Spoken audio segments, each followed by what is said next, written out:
ஜெபம் செய்வோம். அன்பான பரலோக பிதாவே, உம்முடைய கருணைக்கும் அன்புக்கும் நன்றி செலுத்துகிறோம். இன்று உடல் நலம் பாதிக்கப்பட்ட சகோதர சகோதரிகளுக்காக ஜெபிக்கிறோம். அப்பா, அவர்கள் நோயிலிருந்து குணமடைய உமது சுகப்படுத்தும் கரங்கள் தொட்டு சுகமாக்கட்டும்.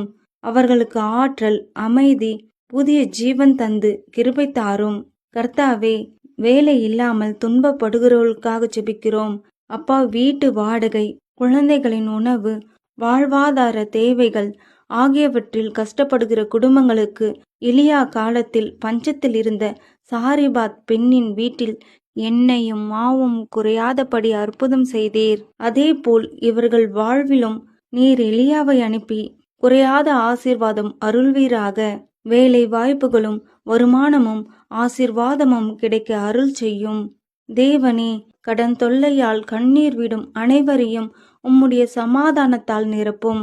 இயேசுவின் நாமத்தில் கடன் பிரச்சனைகள் தீரட்டும். உமது ஐஸ்வர்யத்தை கொடுத்து இவர்களுக்கு உதவி செய்யும். நாங்கள் கேட்டவை, கேட்க மறந்த அநேக காரியங்களை உமது கரங்களில் இப்பொழுது ஒப்படைக்கிறோம். இயேசுவின் நாமத்தில் ஜெபிக்கிறோம் பிதாவே, ஆமேன்.